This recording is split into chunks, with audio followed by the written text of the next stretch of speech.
ela é inteligente, tá? Ela pode fazer perguntas capciosas pro nosso amigo Renan Santos e vamos ver o que ela vai falar. Vamos lá? Isso, e tem muito mais, agora no Contexto Metrópolis. Vinheta, é isso? Vinhetinha. Contexto Metrópolis. Tipo assim, Contexto Metrópolis.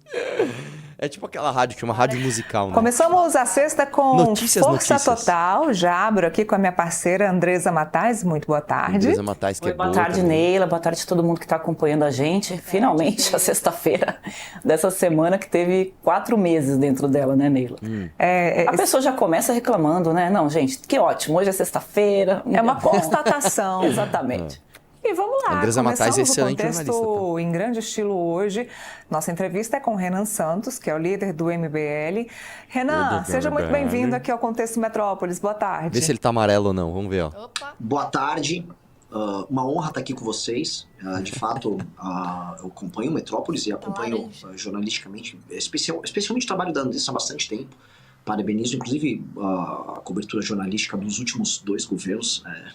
Sei de todas as consequências de fazer jornalismo sério no Brasil. Não sendo jornalista, mas sei, acompanho e para mim é uma honra estar aqui com vocês. Eu sou jornalista, tá? Com o fato mais importante, Ó, vocês alguém centraliza estavam a câmera como do na Renan. vice-liderança, né, do governo Tarcísio Aí, dentro da centralizaram. Assembleia em São Paulo Obrigada. e romperam com Valeu, essa Lobato. parceria. Qual o motivo, Renan, de ter deixado a vice-liderança, de ter rompido com essa parceria com o governo Tarcísio em São Paulo? O Guto, né, quando resolveu, logo após vencer a eleição para deputado estadual em 2022, ele propôs para o time, olha, eu gostaria de ser vice-líder do governo Tarcísio na Alesp, acho que o Tarcísio vai tocar uma linha interessante, porque o Tarcísio já falava à época da privatização da Sabesp, tinha uma linha reformista, e o Guto falou, cara, eu quero passar meus projetos e eu acho que isso vai facilitar passar os projetos. Só para contar, antes do Guto, o nosso deputado estadual em São Paulo foi o Arthur Duval, e o Arthur Duval ele tinha aprovado 4 projetos, mas os 4 tinham sido vetados pelo governador em questão, que era o João Dória Júnior. Com o Tarcísio, os projetos do Guto de fato passaram. Ele atuou na vice-liderança do Tarcísio, foi, por exemplo, em nome do governo presidente da Frente Parlamentar da privatização da Sabesp, arrumou todas as brigas possíveis, ajudou a tornar público o tema, participou de grandes debates, discussões sobre o assunto. E por conta, vamos dizer, de uma articulação mais sofisticada do que feita no mandato anterior que nós tínhamos do Arthur, ele conseguiu passar na Alesp os projetos e ter os projetos sancionados pelo governador. Um deles foi o da Escola 360, que mantém as escolas abertas no final de semana para participação de alunos e familiares, cursos profissionalizantes. Outro foi o Jovem, que era uma demanda antiga nossa para ter ensino de educação financeira nas escolas. O Guto relatou um projeto que ajuda alunos que têm grande desempenho em escolas públicas a conseguir estágios, cursos profissionalizantes e até viagens para o exterior. Então, ele conseguiu ter um desempenho parlamentar grande. Então, eu queria contextualizar isso, porque muita gente fala, pô, mas vocês brigam com bolsonaristas e aí se juntam com o Tarcísio? Não, foi uma aliança... foi boa para ambas as partes, mas nós sabemos, nós temos as nossas diferenças com ele, e o Tarcísio, diferente do bolsonarismo em geral, ele costuma prezar por ter uma relação, no mínimo, civilizada com outras figuras do campo da direita. E foi assim, a nossa relação foi civilizada com ele. Agora o corte se deu por conta de uma agenda que o governo vem tocando recorrente de aumento de privilégios na área do judiciário, especificamente na área do judiciário, e em especial por conta de uma pressão muito grande por privilégios e aumentos de cargos da Defensoria Pública aqui no nosso estado.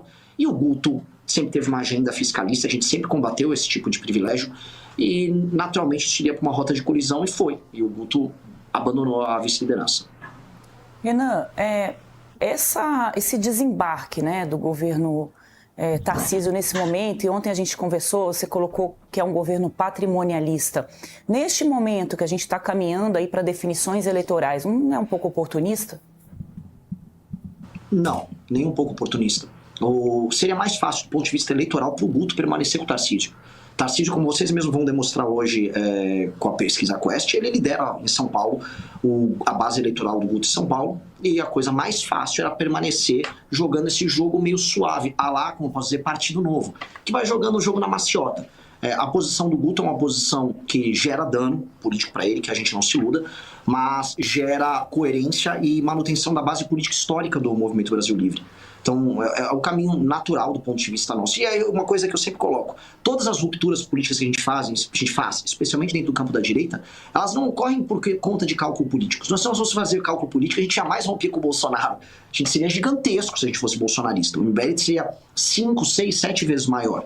A gente tem um dano muito grande quando a gente rompe e aponta incoerências ou crimes cometidos por agentes políticos nesse campo. Então, na prática, o Guto, se eu fosse falar como um marqueteiro aqui, saindo de liderança de movimento político, indo para o campo estritamente do marketing, o Guto teria dado um tiro no pé. Mas é a lógica nossa, a gente prefere manter a nossa agenda do que contar com, vamos dizer assim, beneplácitos eleitorais de curto prazo.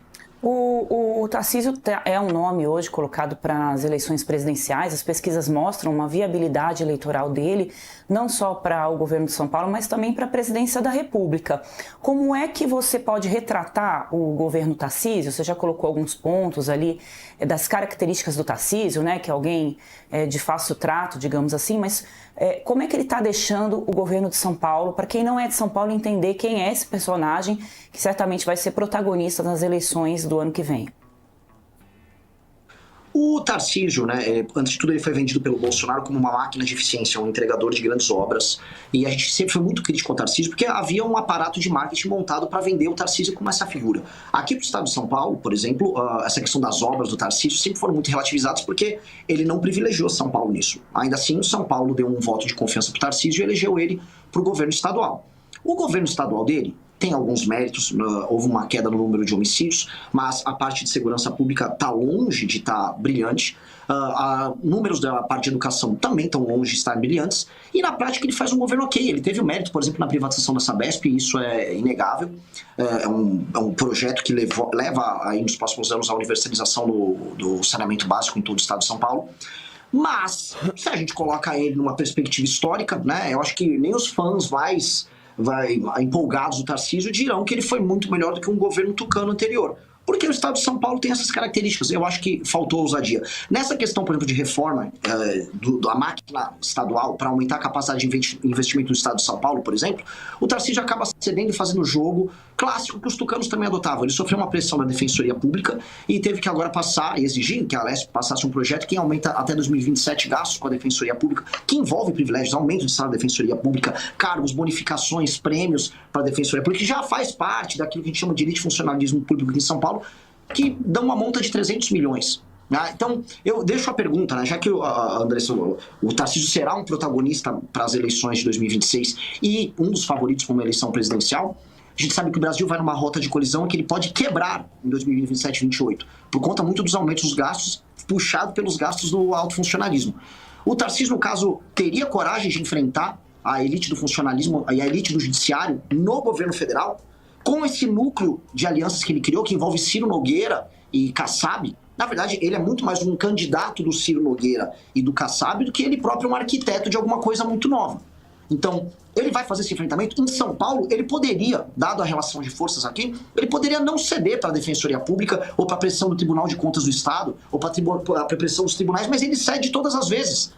E aí ele estava obrigando a base a votar. A base bolsonarista vota porque vota. A base do Centrão vota que vota. O Guto não é da nossa natureza.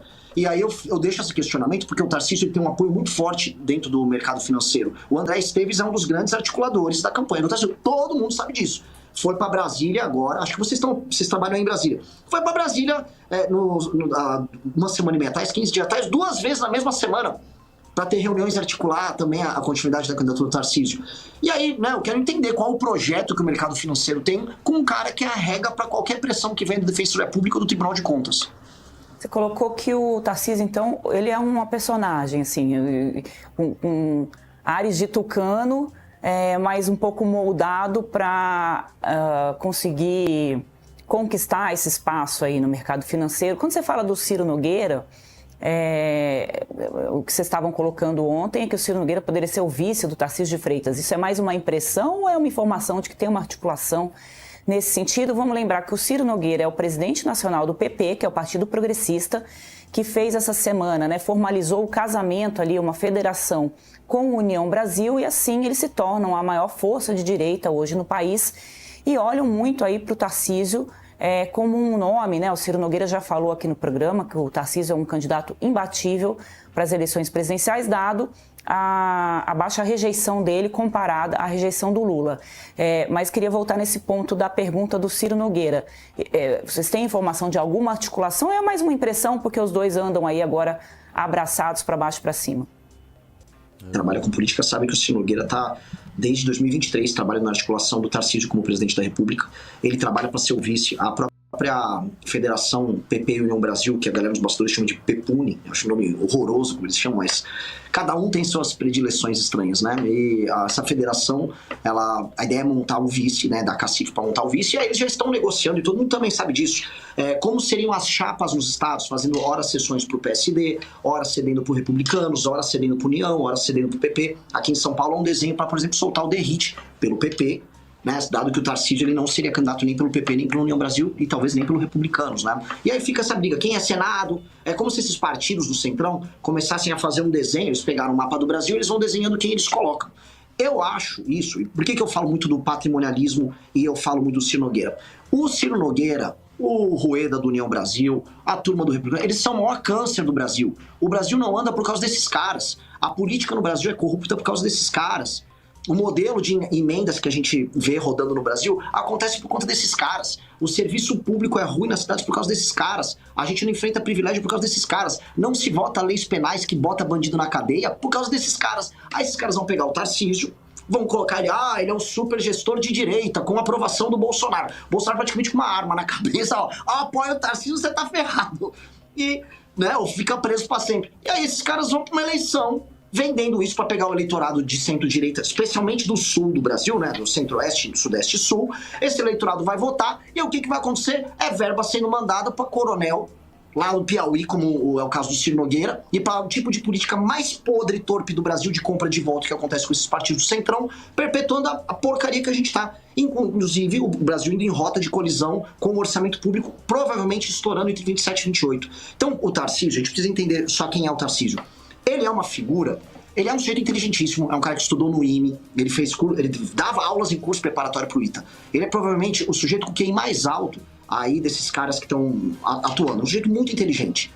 Isto posto, ele tem um perfil de engenheiro. O que é um perfil de engenheiro? É um sujeito que vai, né, alguém vem com um projeto, um arquiteto vem com um projeto, o engenheiro monta.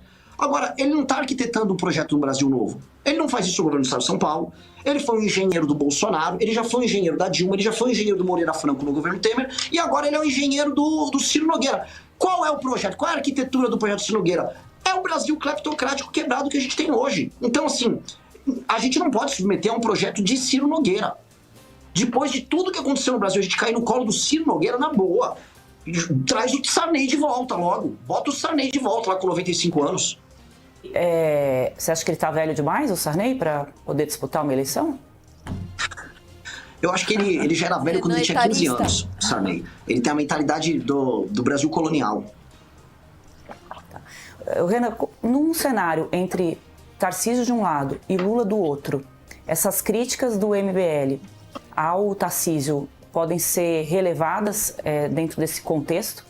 Não, porque nós teremos candidato à presidência da República. A gente está indo para julgamento agora no TSE, o nosso partido. E, provavelmente em até 60 dias o nosso partido estará pronto. Partido Missão, a gente coletou as assinaturas, a gente preencheu em tempo recorde todo o processo. E estaremos nas próximas eleições com o candidato. Então, os tempos de ter que ficar com esses dilemas passaram, graças a Deus. Agora a discussão é quem será nosso candidato e como nós vamos participar das eleições. E além do candidato, quem serão os apoiadores, né? Vocês vão se apoiar em quem? Já que agora não é mais Tarcísio, o partido vai ter quem como apoiador? A gente nunca foi muito na linha de se escorar em ninguém. Mesmo com o Tarcísio, a gente nunca se escorou nele. O Tarcísio, antes de tudo, é um homem público, um político. Eu reconheço as qualidades dele como homem público, mas é um homem que se escora no Bolsonaro. Quem é escorado em quem é ele no Bolsonaro. Nós tivemos uma aliança altiva. O Guto passou os projetos de lei e, em troca, como vice-líder, liderou no debate público e na própria Assembleia a frente parlamentar para passar a privatização da Sabesp, que é a principal agenda do Tarcísio. Nós tivemos uma relação equiparada entre iguais no sentido da entrega, nunca no sentido de submissão. Então a gente não vai se escorar em ninguém, a gente vai fazer o que a gente sempre fez. A gente vai construir nosso caminho, nós vamos vir com as nossas propostas. Se o eleitor gostar, vai dar um espaço pra gente. Se não gostar, tá tudo bem, a gente vai continuar lutando. Já tem esses nomes, Ana, colocados, alguns nomes colocados para definição da presidência da República. E eu queria que você contasse um pouco para a gente, que foi meritória, né, o caminho que vocês traçaram para conseguir criar um partido. Vamos lembrar que o Bolsonaro, com toda a força política que tem, não conseguiu criar um partido. A gente já viu outros, né, movimentos políticos de criação de partido que não foram bem sucedidos. Como é que vocês conseguiram? São 500 mil de assinaturas, se eu não estou enganado, ou 1 milhão, me corrija aí. Conseguiram chegar nesse número para a criação desse partido. E é MBL mesmo que vai chamar o partido? Me desculpa, me fugiu aqui. Missão, é isso? Missão. Missão, isso. Eu vou tentar resumir essa longa história, até para ser legal aqui para vocês, porque realmente o Bolsonaro tentou e não conseguiu, foi vexatório. Nós demos um pau nele nos termos mais recorrentes na internet, né? Ele disse que ia conseguir, ele começou a abrir esse partido, Aliança pelo Brasil, em 2019, contou com advogados, dinheiro, participação. Depois, inclusive, eu posso passar para você algumas informações de bastidor, porque nós fizemos a engenharia reversa do Aliança pelo Brasil e descobrimos coisas interessantíssimas, membros de partidos políticos bem estabelecidos que nos bastidores tentaram ajudar o Bolsonaro a montar a aliança para dar um bypass no seu sócio partidário. Tem muita coisa que aconteceu ali, mas na prática eles tinham uma perda de fichas na casa dos 80%. O projeto foi todo muito montado, que é o que eu sempre falo, não adianta você ter quantidade se você não tem qualidade. O Bolsonaro tinha muita gente apoiando, o bolsonarismo muitas vezes ele tem muitas ordens de magnitude maior do que o Movimento Brasil Livre, mas nós somos mais inteligentes, mais organizados. É como comparar o mandato do Kim. Vocês podem ter as suas discordâncias sobre a linha ideológica do Kim eventualmente, mas a gente não pode negar que ele tem mais relatórios aprovados que todos os deputados da direita, ele tem mais projetos aprovados, mais coautorias. Assim, é uma questão de produtividade. A gente é mais produtivo pela própria natureza nossa como grupo. Então nós falamos, nós não vamos cometer os erros deles, nós entendemos que nós tínhamos que montar um processo de coleta, treinando nossos coletores, falando a verdade para as pessoas e colocando muita tecnologia no processo. Outra coisa que nós fizemos ao invés de brigar com o TSE, como o bolsonarismo fez, trazendo teorias conspiratórias de que o TSE estava barrando a validação das fichas deles, e eles erravam nas fichas. Eles faziam as pessoas coletarem as fichas de uma maneira errada, com os dados errados. A gente não. A gente foi lá e se consultou com o TSE. O que acontece é que a gente bateu todos os recordes para montagem de partido, a gente conseguiu, eram necessárias 547.043 assinaturas válidas no TSE, a gente validou já 590 mil fichas, ou seja, já passamos, mais do que necessário. Nós tivemos a menor perda da história, foi coisa de 26% de perda no processo como um todo. Era necessário montar um partido em 9 estados. Quanto tempo, Renan, que vocês conseguiram essas assinaturas? Das assinaturas até a validação, nós fizemos tudo isso em 1 ano e 7 meses. A lei obriga só a coleta serem pelo menos 2 anos. E depois você faz a validação. Nós fizemos tudo em 1 ano e 7 meses. Nós batemos todos os recordes para montar Como de partido. Como vocês conseguiram, assim, didaticamente, para quem quiser montar um partido também, como é que vocês conseguiram reunir Vamos ver se o Boca de Sandália vai falar. Claro, o MBL, né, é um movimento conhecido, tem uma ampla, né, uma ampla divulgação ali nas redes sociais, mas não é fácil conseguir assinatura, como a gente falou do Bolsonaro. Qual foi a mágica aí? Pior que não teve mágica. Trabalho duro, linda. Você tem que ter inteligência, como eu coloco, inteligência no processo. Uso de tecnologia, ter o partido público, o partido produzindo conteúdo e cativando os jovens a participar do processo de coleta, acompanhamento diário do processo de coleta, fiscalização diária, porque tem pessoas que querem fraudar, você pode ser vítima de fraude. O partido mesmo ser vítima de fraude, pessoas também podem ser vítimas de gente que falsifica assinaturas.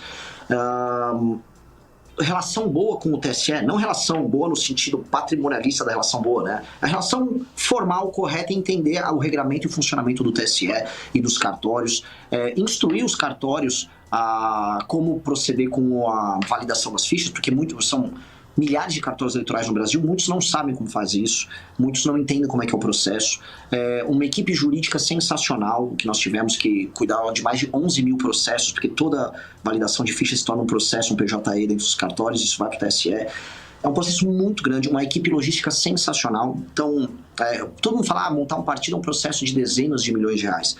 Nós gastamos muito menos do que isso, e a dica para todo mundo, né? Naturalmente eu não quero que meus concorrentes montem partidos, não vou dar cursos para eles, mas a dica é, não seja óbvio e não pense que quantidade é tudo. Seria isso. A gente tem no Brasil, eu estava tentando pegar uma cola aqui rapidinho, eu vou falar de cabeça, tá? Uns 36, 40 partidos políticos. O que o MBL...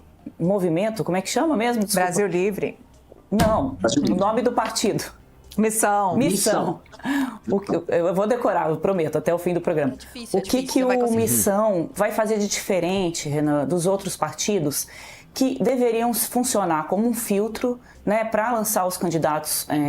Você falou aí, né, fez críticas aí ao Ciro Nogueira, outros parlamentares ali do Centrão. Eles só se tornam candidatos porque tem partidos, né, que oferecem a legenda para isso. Depois também tem o eleitor que vota, né? Então a gente vê muita gente entrando na política por falta de filtro desses partidos. O que o MBL, o Missão, vai fazer de diferente? Quais são os princípios de vocês para não virar mais do mesmo? Perfeito. Olha só, eu começo já, toda vez que me questionam, mas Renan, temos muitos partidos no Brasil. Nós temos no máximo 5 partidos políticos no Brasil. O que a gente tem são dezenas de cartórios que não tem nenhum esquema programático, não tem ideia, não tem vinculação ao programa. O que eu coloco para os espectadores aqui do Metrópolis é o seguinte desafio: tente me falar qual é a diferença programática entre o PP, o PSD, o MDB, o Republicanos, o União Brasil, o PL, PSD, PSB. Podemos, o PSDB. Não existe diferença programática nenhuma. Todos eles são mais ou menos a mesma coisa e os partidos são apenas cartórios em que projetos políticos locais se inserem, obtêm uma autorização e fazem basicamente o mesmo jogo, que é participar das eleições, compram o voto na base social, base popular, usam esse voto comprado para chegar numa posição, obtêm emendas de deputados federais, desviam um pedaço de emenda, esse dinheiro desviado é usado para financiar a campanha e a roda fica girando. São complexos, é um maquinário político de Centrão. Este aí é o grande problema político brasileiro e toda vez que falam em reforma política não citam isso, que é o maquinário da compra de voto da política brasileira. Quem toca esse maquinário? Não é o Nicolas e tampouco é a Erika Hilton, nem o Kim Kataguiri, que são políticos que têm voto de opinião. Quem toca isso são esses nomes que as pessoas se esquecem, que são os nomes do Centrão que dominam de fato a política brasileira. São essas centenas de Hugos Motas espalhados pelo Brasil, de Artures Liras, essas figuras que não têm posição para nada e que na prática se valem de um eleitor muito ignorante. Só para te falar, Andressa, nós podemos disponibilizar isso inclusive para você. Nós fizemos um estudo, existe uma correlação direta entre DH baixo e voto no Centrão. Portanto, quanto mais pobre, quanto mais analfabeta, quanto pior forem as condições sociais de uma população, mais a chance dessa população votar no candidato do Centrão. Em geral, o cara de direita fala, vai votar no de esquerda. Ou de esquerda fala, não, ele vai ignorante votar de direita. Não, as pessoas mais humildes vão votar no candidato do Centrão. E por quê? Porque o Centrão, vamos ser honestos, compra voto. Compra voto é compra de voto ao longo do próprio mandato. Um vereador fica dando sapato pro eleitor, dá caixa d'água pro eleitor, dá saco de cimento. Quem tem essa base de vendedores de voto e compradores de voto são esses caras do Centrão. Isso não é política, isso não é partido. Para mim, esses caras tinham que ser fechados, esses caras são criminosos. Eu tô falando real, é um bando de criminoso que administra esses partidos políticos no Brasil. Tá? Esses caras mantêm o Brasil na mais absoluta pobreza. E eles falam, não, o jogo político é assim, assado. A Missão vem a ser um partido com programa. Quem tem programa no Brasil? Eu odeio o PT, mas o PT tem um programa, ele é um partido da esquerda. Eu odeio o PSOL, mas ele tem um programa, ele é um partido de esquerda. Eu posso falar, qualquer coisa da Rede Sustentabilidade, que nem existe como partido na prática, mas eles têm um programa. Talvez o Novo tenha um programa para além de puxar o saco do Bolsonaro, né? Ele já teve um programa liberal. Nós temos um programa muito claro, está no nosso estatuto, nenhum político nosso não pode seguir nosso programa. Nós temos uma linha muito clara, se a pessoa não gostar da linha política nossa, não entra no partido. A gente não está querendo fazer amigos, a gente está querendo construir companheiros de batalha, que é muito diferente de fazer amigos e ficar trazendo, traga um político genérico para cá, não queremos políticos genéricos, e isso é ser partido político. Partido político então você é parte. Já explica pra gente qual é a missão do Missão, qual é o alinhamento do Missão, para quem desejar entrar no partido. E eu falei que elas eram boas. Alguns pontos muito claros. Primeira coisa, nós queremos fazer uma guerra, um combate ao crime organizado. E quando eu falo a guerra ao crime organizado, eu não estou citando aqui uma metáfora, nada. É literalmente uma declaração de guerra do presidente da República, estipular que os faccionados, especialmente a liderança do crime organizado, sequer brasileiros são, ou seja, a implementação de uma tese do pensador jurídico alemão Günther Jacobs, que chama Direito Penal do Inimigo, que é a ideia de que, cara, faccionados, membros de grupos terroristas e congêneres, não são detentores de direitos fundamentais e preceitos básicos que cidadãos comuns brasileiros como eu e vocês temos e devemos ter. Agora, quem é faccionado, não. Um faccionado não pode. E você tem que ter um direito muito duro, muito firme e muito célere, muito rápido com ele. Para que a gente tome, o Estado brasileiro retome os territórios que estão na mão do crime. Coisa de 20 e poucos milhões de brasileiros, 23 milhões de brasileiros vivem em territórios dominados pelo crime organizado. Insira os mais pobres economicamente na economia formal brasileira. libertando eles desse julgo. Ou seja, você não consegue levar serviço público numa região dominada pelo Comando Vermelho. Então não dá para ter até o presidente da República, boa. né? A gente deu uma reportagem aqui na minha coluna do meu colega André Chalders mostrando que o presidente da República precisou pedir autorização para o Comando Vermelho para poder entrar numa localidade aí em São Paulo, né? Você vê o absurdo que chegou, né? Quando o Estado reconhece, né, que ele não manda mais naquele lugar, e se o presidente da República precisa pedir autorização, chegaram a esse ponto, imagine o cidadão que mora ali, né? Exatamente, e assim, isso aconteceu na favela do Moinho, aqui em São Paulo. Praticamente é um lobby, não praticamente, né, assim, sem querer elogiar aqui, mas alguns jornalistas estão denunciando isso faz tempo, né, que há um lobby muito claro com ONGs e com instituições que já estão atuando no Poder Legislativo e no Poder Executivo para cuidar dos interesses carcerários dessas facções. Então, o nível de infiltração, eu gosto de falar assim, existe a infiltração horizontal, que é a territorial. Você olha o mapa de maneira horizontal aqui e você vê as áreas do Comando Vermelho, ADA, PCC, etc. Agora existe infiltração vertical. E qual é a infiltração vertical? É nas instituições. Comando Vermelho entre instituições no Rio de Janeiro já. Agora o PCC, todo mundo sabe que tem promotor que tem relações estranhas com o PCC, você tem políticos com relações estranhas com o PCC está tentando infiltrar juízes para prestar concurso, o PCC tem nomes, eu vou colocar aqui, né, enfim... Sou eu falando, né? Naturalmente, o programa que não se responsabiliza. Todo mundo sabe que o PCC tem uma estranha relação com o Porto de Santos. Então, essas coisas acontecem aqui e esses caras têm que ser extirpados da vida, do convívio brasileiro. E o termo tem que ser extirpado, ou presos ou mortos em conflito, como tem que fazer com qualquer organização que é terrorista. Segunda coisa, nós temos prendeu uma aqui nas regiões... nesse contexto, Renan? É nesse contexto. Prender um ator é a ideia de que sim, você só vai combater faccionário ou prendendo, ou, se ele resolver revidar, levando a óbito. Não existe outra forma de enfrentar um grupo terrorista ou uma facção criminosa. Porque essa ética que eles possuem uma ética muito particular. É uma ética muito pior. É uma ética que uma menina que vive numa comunidade, numa favela, se uma menina bonita ela chama a atenção de um traficante, vamos dizer, o destino dela não será muito bacana se ela tiver uma opinião própria sobre isso. As pessoas que vivem sob o jugo deles, se não pagarem o serviço que eles agora estão oferecendo de gás, de internet, o destino de um comerciante não será muito bacana. Qualquer um que não submete a eles não tem um destino muito bacana. Não há democracia, não há Estado de Direito nas áreas comandadas pelo crime organizado. Então esses caras têm que ser destituídos das posições deles numa guerra. E numa guerra ou você prende ou você mata. A ideia de que eu vou reabilitar um comandante do Comando Vermelho ou um membro, um contador do PCC será reabilitado é uma ficção que foi criada. É uma ficção que tem na cabeça dos brasileiros. E essa ficção tem que ser retirada. A ficção que fica lá no Instituto Igarapé com a Ilona Zabó, Fórum Nacional de Segurança Pública, apareceu uma atriz da Globo e falou, viva Rio. Isso é papo furado, a gente está acreditando nesse papo furado há 30 anos e os caras estão ocupando nosso território. Mas isso é só uma faceta. A missão da missão, além disso, como eu falei para vocês do Ciro Nogueira, como eu falei do Centrão, é mudar o sistema de incentivos que faz com que a política brasileira seja apenas um instrumento de roubo. Por exemplo, todo mundo sabe que um deputado vira deputado porque ele vai obter no fim do dia recursos para o partido, recurso de fundo partidário e fundo eleitoral, e emendas que ele vai mandar para a base e vai sustentar um ciclo vicioso de compra de voto e de propina e financiamento de aliados com dinheiro sujo. Essa é a base da política brasileira. 90% da política brasileira acontece nesses termos. Isso é sabido, todo mundo sabe disso, especialmente nos interiores. Nós temos que mudar o sistema de incentivos. O sistema de incentivos tem que mudar. Um prefeito, ele não pode chegar lá sem nenhum indicador, sem uma meta de saneamento básico, de educação, de segurança, e aí ele vai para uma reeleição. Não dá para um prefeito ir para uma reeleição sem ter cumprido uma meta básica e o partido dele ser premiado com um fundo partidário eleitoral, porque esse prefeito depois apoiou um deputado. Um prefeito que não cumpre meta, ele tem que ter os direitos políticos dele cassado.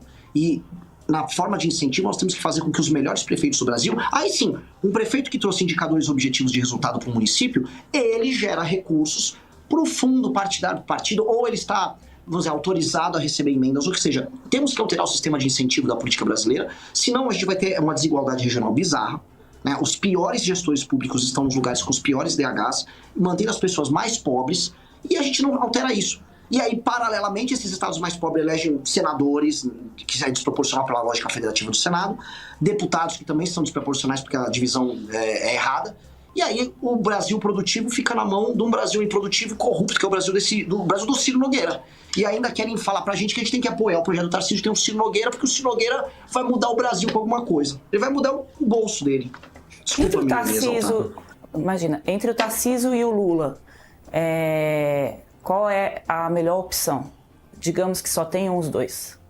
A melhor opção é a opção do Partido Missão. Eu não vou pensar mais como uma mentalidade de... Não estou te dando essa opção de dar um caminho, de tucanar. Tarcísio e Lula, só tem os dois. Eu vou lançar um candidato que vai... O meu candidato vai estar no segundo turno. Eu não vou aceitar mais essa vida. Eu quero que o Tarcísio e o Lula vão pro inferno. Naturalmente, o Tarcísio é muito melhor do que o Lula, se você quer ouvir isso. Mas eu não vou trabalhar com essa hipótese. A gente não montou um partido para perder e trabalhar com a hipótese que eu vou apoiar ou o projeto porcaria do Lula ou o projeto porcaria do Tarcísio. No fim do dia, o projeto do Lula vai ser o projeto dos caras do Centrão. E o projeto do Tarcísio vai ser o projeto dos caras do Centrão. Os dois projetos vão quebrar o Brasil. Os dois projetos são covardes. Os dois projetos, o André Esteves do BTG vai estar mandando. Então, assim, eu quero que os dois projetos vão pro inferno. Eu quero derrotar os dois projetos. Renan, vamos falar um pouquinho dessa pesquisa que saiu hoje para o governo de São Paulo. A gente tem o Tarcísio, né, liderando ali a pesquisa, depois você tem o Geraldo Alckmin, que é um recall também, né, o Alckmin é um nome forte ainda na política de São Paulo, e o terceiro nome que apareceu, acho que pela primeira vez, que é a Erika Hilton, em terceiro lugar na pesquisa para o governo de São Paulo. Como é que você enxerga esse resultado?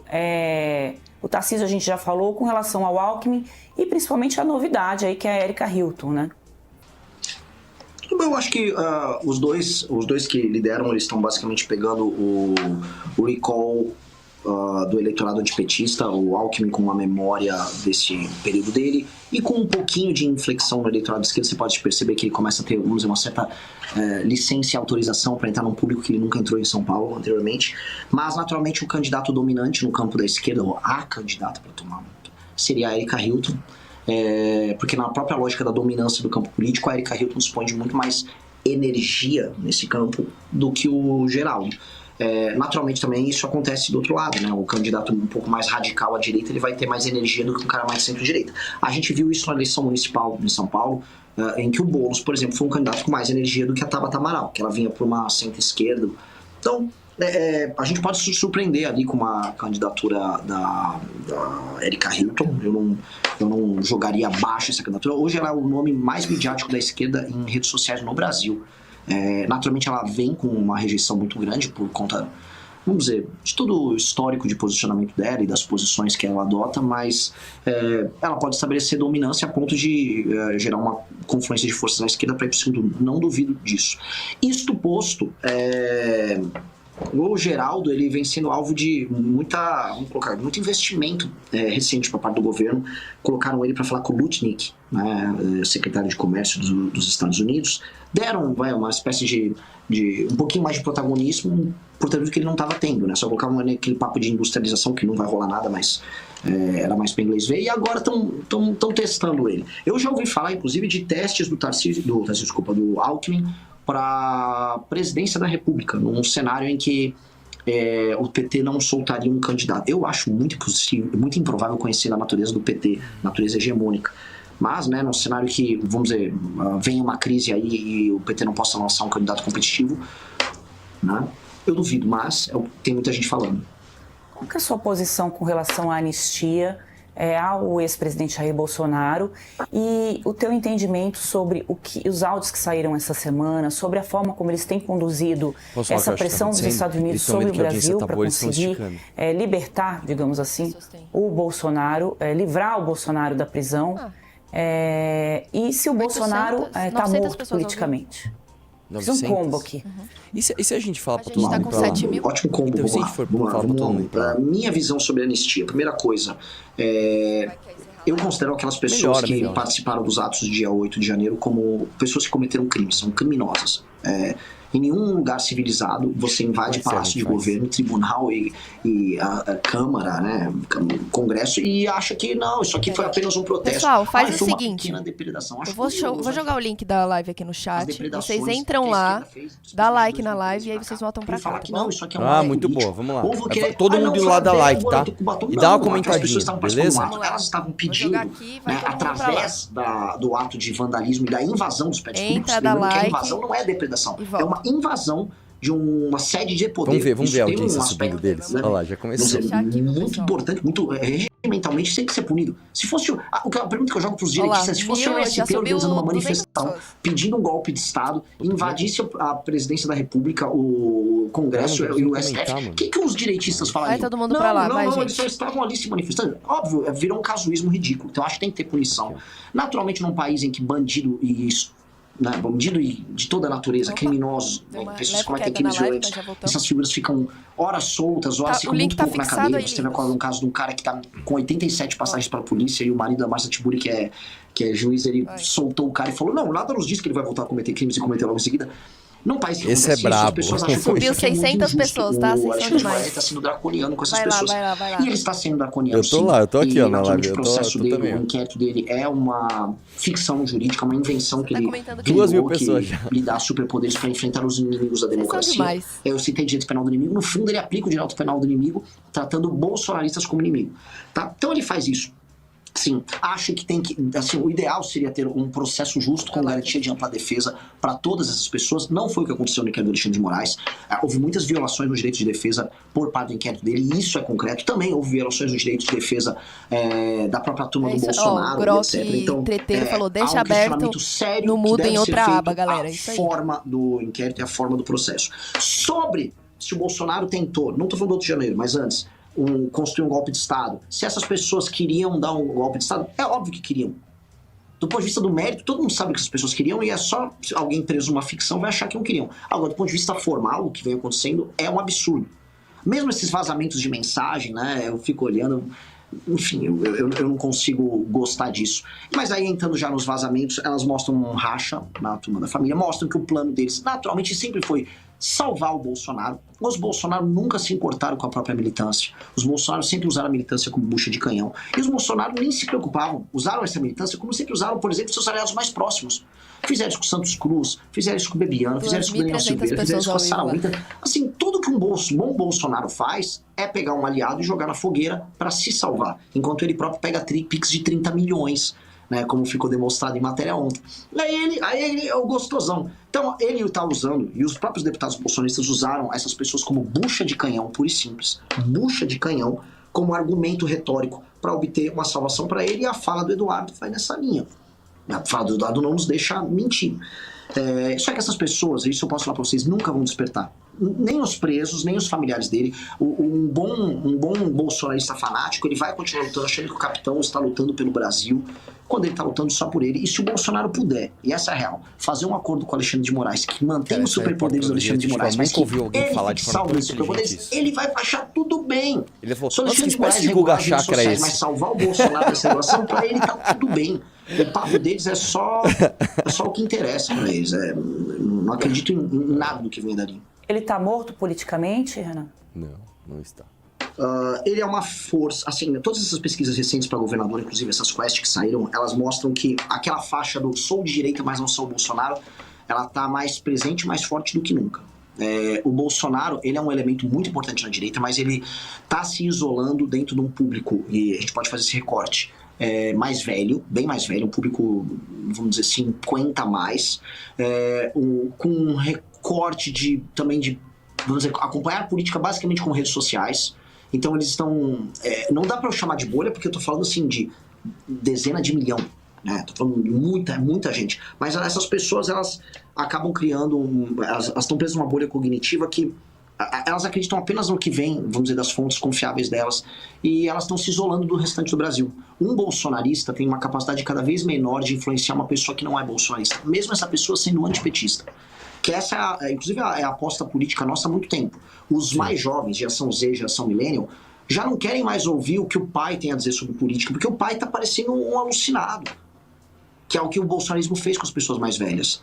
E aí o bolsonarismo ficou tão fechado nesse público centrado que eu começo a duvidar da capacidade dele, do Jair, assim, de influenciar o Brasil como foi? ele influenciou anteriormente. Então, morto não tá, O quê? pra ser bem preciso, morto não tá, mas ele nunca teve tão fraco. Nacional. Renan, mudando um pouquinho de assunto da política e falando sobre a atuação do próprio MBL, seguindo pelo mesmo caminho, e eu queria entender um pouquinho aí da proposta, que o MBL está dentro dessa proposta da lei anti-Oruan. Ele podia começar bem. Esse combate que nós estamos fazendo ao Oruan e ao crime organizado de maneira mais ampla, ele começou a ser desenhado no ano de 2023. Tá? A gente começou, houve um momento que foi um despertar pra gente, foi quando a gente viu, não sei se vocês chegaram a acompanhar, o Cruzeiro do Neymar. O Sim. Neymar fez um cruzeiro tocado pela Blaze, e ele levou os piores influenciadores do Brasil, que por coincidência são os maiores também. E nesse cruzeiro você tinha grandes influenciadores, youtubers, vendedor de jogo do Tigrinho, gente que trabalhava com aposta, tinha traficante, tinha miliciano, tinha de tudo. Ele levou assim, podiam afundar aquele navio que o Brasil, o PIB subia 2, 3 pontos percentuais. Aquele navio era a pior coisa que tinha no Brasil. Logicamente estou fazendo uma piada porque tinha pessoas normais, tinha crianças ali, mas eu juro que eu não ficaria muito triste, vamos dizer, com um destino inglório para traficante ali. E ali eu conheci o Oruan. O Oruan foi tratado pelo Neymar como um semideus, como uma figura incrível, uma figura única, né? Ele é o herdeiro do trap. O Brasil foi herdeiro do trap, ele é, na verdade, herdeiro do Comando Vermelho. E a gente conversou entre si, a gente falou, cara, está havendo um processo de naturalização do crime organizado no Brasil e há uma etapa que é uma etapa nova, que é uma etapa de validar não apenas nas comunidades em que o Comando Vermelho manda ou que o PCC manda a autoridade deles, mas para naturalizar na grande imprensa. Eu fui reparar, e nós começamos a pesquisar, que não apenas o Oruan, mas Pose do Rodo e outros rappers que fazem apologia, não apenas apologia, eles são porta-voz do crime organizado, o que é diferente de fazer apologia. Esses caras estavam estourando e participando de Lollapalooza, festivais os mais diversos, e eles não escondiam nada. O Oruan pediu, inclusive, a soltura do Marcinho VP, que é um dos caras que ordenou a morte do Tim Lopes. Mas isso é só o ponto do iceberg, né? O Marcinho VP ordenou muita morte ao longo da vida dele. Pois bem, isso aconteceu, isso foi um fato. A gente falou, precisamos começar a atacar eles e pegar esse flanco, porque esse aqui é o flanco mais óbvio. Nós somos um grupo político, midiático, nós não temos condição de trocar tiro com o Comando Vermelho. Tampouco somos policiais, mas nós temos condição de ver onde eles podem jogar no debate público e perder. E naturalmente o Oruan era uma brecha aberta, ele é um rapaz burro, com baixa instrução, extremamente vaidoso e com uma carência ligada ao pai. Ele é uma espécie de Hamlet de QI baixo, né, lutando pra vingar o pai dele, né, e, enfim, a gente falou, é ali que nós vamos pegar e vamos começar a mostrar pro Brasil que o crime organizado está muito naturalizado. Por coincidência, isso aconteceu, e assim, são coincidências maravilhosas do destino, com uma série de matérias que mostravam quem era a dama do tráfico e quem eram, basicamente, os artífices de uma escalada do tráfico de drogas para dentro das instituições, e também começou a andar muito a certas investigações tocadas por um promotor aqui no estado de São Paulo, que é o Gaquia. Então, né, vários fatos se juntaram, e aí o Oruan, a gente colocou ele como ponta de lança, né, e nós queríamos muito que o Oruan falasse muito, nós queríamos que o Oruan ficasse famoso, para que ele pudesse atuar e pudesse tornar, vamos dizer, a atuação especialmente da Polícia do Rio de Janeiro, do Ministério Público, das autoridades do estado do Rio de Janeiro, cada vez mais, vamos dizer, incômoda, porque manter um cara desses na rua, manter as festas deles acontecendo, a lavagem de dinheiro que é feita nas festas, se tornaria um assinte, um tapa na cara das instituições no Rio.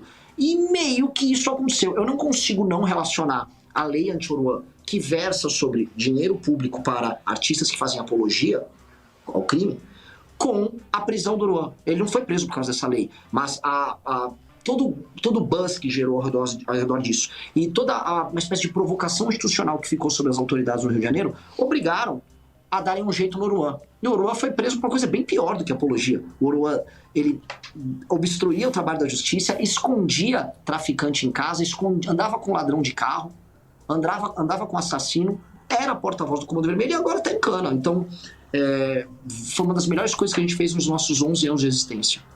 Hoje completam 30 dias que o Oruan está... É o nomezinho que trava a língua. Que o Oruan Nossa, Oruan está preso, né? É o Mauro, ao contrário. É o Mauro, ao contrário. É mais fácil falar a Lei Magnitsky, que eu fiquei anos aqui para conseguir aprender, viu, Renan? Mas vamos lá, Neila. Renan, seguindo esse caminho aí de influenciadores e de como a mídia ela coloca num pedestal pessoas que não precisam ser colocadas e não devem ser colocadas. Claro, a gente vai falar do Felca, que acabou aí jogando holofote num assunto pesado, que envolve pedofilia e o acesso de crianças e adolescentes a conteúdos que eles não devem ter acesso na internet, além da produção de conteúdos feita pelas próprias crianças e pelos próprios adolescentes, onde envolve, por exemplo, vou citar o caso do Ítalo, que era como se fosse uma espécie de cafetão ali daquelas meninas, daqueles adolescentes. O que eu queria saber era a sua opinião também, aí nesse mesmo sentido do que a gente estava falando sobre o Oruan. Que envolve muito dinheiro, né? É muito dinheiro para essas pessoas. Muito dinheiro. Eu vou dar uma opinião, vai ser legal, porque vai misturar os dois temas. Em que sentido? Né? O que eu falo assim, é muito meritório que o Felca fez, foi muito bom jogar luz sobre esse caso do Ítalo. Eu acho muito engraçado que hoje a gente chama ele de Ítalo, mas o nome dele se escreve como se fosse Haitalo, né? Com H-Y, uma coisa muito... Assim, o cara já tinha que ser preso só pelo mau gosto, né? Ainda tem mas, assim, o Ítalo, o Haitalo, né? Ele é apenas a ponta do iceberg de uma coisa muito maior que acontece diariamente. Veja, a adultização que eles estão tratando, ou melhor, a naturalização de uma sexualização de crianças e adolescentes em redes sociais, isso só aconteceu de uma maneira tão natural, porque isso faz parte da vida das pessoas no Brasil, maiormente das pessoas mais pobres. Houve um escândalo envolvendo a Ilha de Marajó, em que mães prostituíam as próprias filhas, mães ofereciam as filhas para os turistas, isso era praticamente legalizado, normal, tá? Se você for em comunidades, em favelas ao redor do Brasil, bailes e festas acontecem tendo a figura, que era uma figura muito exaltada nesse tipo de funk, trap, etc., que é a da novinha. Quem é a novinha? A novinha em geral é uma menor de idade. Nas músicas, a novinha é exaltada como uma moça menor de idade, ou muito nova, ou ali no limiar, que fica encantada com as armas, com o dinheiro, com o correntão de ouro que o traficante tem. E aí o traficante, em geral, nas músicas, ele tá buscando sexo com ela. Pois bem, a própria música reflete uma realidade que acontece. A gravidez na adolescência, por coincidência, acontece muito em comunidades mais pobres, muitas tomadas pelo tráfico, e em cidades muito pequenas, aí sim por razões um pouco diferentes. Essa realidade, que ela é óbvia, que ela é nítida, o Ítalo, ele só, como alguém que viveu essa realidade, alguém que acha que o Brasil é isso, ele só expôs para o resto do Brasil. Aquilo que ele faz é criminoso, mas a gente deve olhar para a base da pirâmide. Aquilo que ele faz como, às vezes, alegoria ou como um vídeo para levar adultos a ficar seguindo menores de idade, meninas e tal, aquilo está acontecendo concretamente agora, à luz do dia, especialmente nas periferias das grandes metrópoles brasileiras. Assim, normal. E meio que ninguém olha, e há um discurso de meio de leniência com isso. Houve agora um caso, ela não era menor de idade, a moça tinha 22 anos, de uma moça que chamava Esther, né? Não era nem Esther, era Esther. Meio vibe Ítalo, assim. O Haitalo. A Esther, ela tinha um irmão que estava preso, ou seja, ela já vinha de uma família meio difícil, mas ela estava tentando ter uma vida melhor. Havia mérito, elas mudaram de comunidade, moravam numa comunidade no Rio, foram para outra. E ela resolveu ir num desses bailes, recheado também do mesmo perfil. Ela encontrou um garoto que ela teve um relacionamento, ele queria sair com ela não quis, e ele surrou ela até a morte.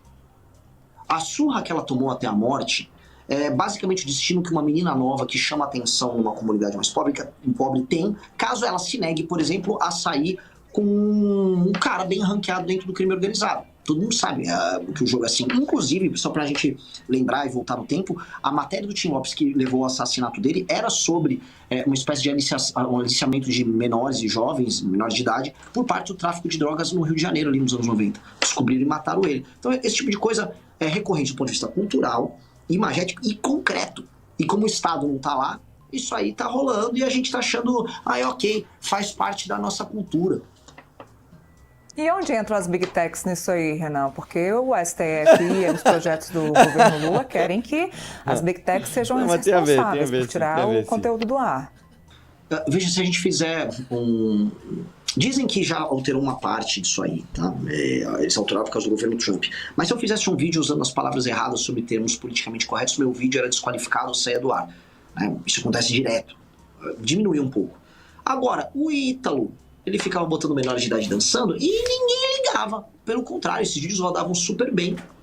e nunca teve problema nenhum com as Big Techs. Eu acho importante que, vamos dizer, por mais que o Estatuto da Criança e do Adolescente já prevejam penas sobre isso, por mais que já exista legislação que nunca foi implementada, e por mais que eu acho que isso deveria ser trabalho, por exemplo, do Ministério da Justiça, então uma força-tarefa pegando quem faz isso, porque, assim, nós temos já legislação para punir e punir bem quem comete esse tipo de crime. A Justiça, né, o Ministério da Justiça nunca olhou, nunca deu bola, porque no fundo, especialmente nesse governo atual, meio que eles não ligam, né? Se eu for falar do Lewandowski, Lewandowski ligar para temas dessa matéria, seria até piada.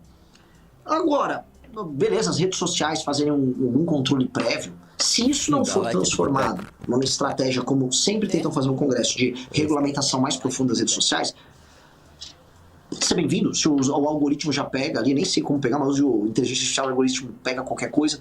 Se pegar especificamente isso, eu acho bem-vindo. Mas, naturalmente, eu só queria colocar, já existe lei, e o Ministério da Justiça e a Polícia Federal poderiam ter feito um trabalho muito mais amplo sobre isso há muito tempo. Eles agora se preocuparem com esse assunto, quando não se preocuparam com tantos outros anteriormente. O exemplo é a Ilha de Marajó.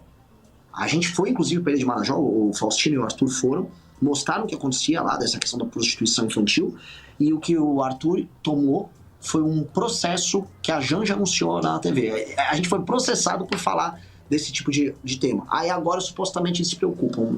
Eu não caio na lábia deles.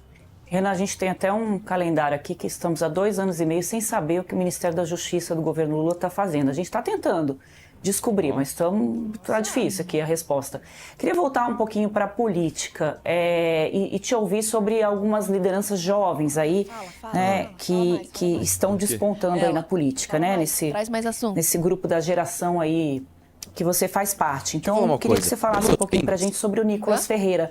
O Nicolas Ferreira é uma liderança da direita, ele vai assumir esse espólio do Jair Bolsonaro? Sim, eu tô vendo por enquanto 2 figuras ascendendo e pegando o público do Bolsonaro, tá? E uma delas ninguém tava colocando no radar, que é o Silas Malafaia, vocês entrevistaram ele aqui, e outro é o Nicolas. Naturalmente o Nicolas, ele é um rapaz dúbio, é um rapaz, na vida pretérita dele, antes de se tornar um direitista, ele era um cara muito mais aberto a uma cultura pop similar da Erika Hilton. Aí ele teve um estalo na vida, ele virou de direita. Aí ele também virou muito bolsonarista e agora ele não é nada bolsonarista, ele só é Nicolas. Porque ele chegou num ponto de fama e ele é muito bom no trabalho de redes sociais, de mídia, que lhe permitiu ficar bem grande. Ou seja, o Nicolas, ele tem conhecimento e rejeição, as pesquisas mostram isso, de presidenciável. Isso tendo, acho que, 29 anos.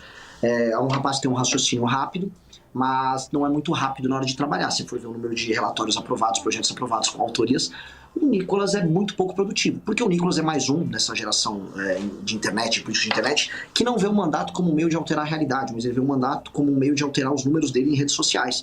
Ele quer ser grande no Instagram, então ele tem que ficar fazendo, vou fazer um vídeo, faz o L. Só que é aquele jeitão dele. Aí eles, o caso clássico do Nicolas, ele participa naturalmente a contragosto daquele negócio da anistia lá com os bolsonaristas há 2 semanas atrás, bota um esparadrapo, diz que vai fazer acontecer, não acontece nada, ele muda de assunto e já vai estar da vida. Né? Ele só quis pegar o hype. O Nicolas e o Cleitinho são 2 gigantescos surfadores de hype dentro da direita. O Nicolas, ele não entra em certos temas que a gente entra, porque como ele é muito grande hoje, isso é bem interessante, ele não quer se queimar, então ele nunca vai entrar no PL anti-Oruan. Por exemplo, o Oruan é amigo do Neymar, ele quer andar com a turma do Neymar. Então, como ele tem esse eleitor meio, vamos dizer, um brasileiro meio solto, meio desinformado, que acaba sendo leniente com muitas coisas, o Nicolas não quer perder esse cara. Então, o Nicolas, ele só vai ali num tema, vou xingar o PT, faz o L, eu sou cristão. Ele só vai onde soma pra ele. Naturalmente, isso tem nome, né? É um populismo muito rasteiro. E agora, falando das forças dele, ele, diferente do bolsonarismo que ficou embolhado num público de 50 mais, 55 mais, o Nicolas, ele se comunica com uma juventude evangélica mais jovem, né? Então ele tem a cara disso. O Nicolas será um adversário nosso ao longo dos próximos anos, com certeza. Vou te perguntar mais um nome, eu vou te pedir para ser resumido, porque a gente precisa seguir aqui com o programa. Desculpa, eu sou imagina, do outro lado, né, o Nicolas está na direita, do outro lado, a Tabata Amaral. Qual que é a sua avaliação sobre a Tabata? Ela é uma política jovem ou representa a velha política? A Tabata meio que não representa nada. A Tabata, ela é Ele é uma, sei lá, uma batata cozida na água só, sem muito sabor. Por que eu digo isso? Porque é aquela comida sem gosto que você bota um molho pra falar, tem esse sabor aqui. As posições políticas dela são, vamos dizer, quase um proxy das posições adotadas pelo Partido Democrata nos Estados Unidos. Ela sempre vai negar isso, mas ela é a queridinha de boa parte da elite, especialmente aqui de São Paulo, uma elite empresarial mais moderninha. Ela vende uma ideia de que ela é uma super política muito eficaz, mas curiosamente ela não é tão produtiva assim, e tampouco os seus resultados são tão meritórios para melhorar a vida dos brasileiros. Quando o Kim, por exemplo, presidia a Comissão de Educação, a Tabata estava muito preocupada com cota trans de universidades. A pauta dela, educação, era a pauta trans. E ela vende uma ideia de que ela é super tecnocrática, que ela tem grandes projetos, que a Tabata é o Kim da direita. Tabata é isso aí que eu tô falando. A pessoa tá falando com pauta trans. Ela sempre. Na verdade, ela tem uma agenda muito mais parecida com a da Erika Hilton, nesse sentido. Né? Fica pegando essa agenda ali e fica tocando, mas com um verniz parecido com uma pessoa que come de garfo e faca, ela é inteligente e tal. Acho que nada representa mais, vamos dizer, o futuro da centro-esquerda brasileira do que ela e o João Campos, que esse é um engodo cômico, estarem juntos, né? É o casal dessa centro-esquerda inútil, é o tecnopatrimonialismo brasileiro. Seria, né? Um patrimonialismo de redes sociais com o apoio de institutos e ONGs aí para dar um verniz de sério. Mas esse tecnopatrimonialismo não vai a lugar nenhum. Gostou dessa análise? Assista a live do iDetalhe no canal do MBL Live TV ao meio-dia. Para mais cortes como esse, se inscreva no Pela Missão.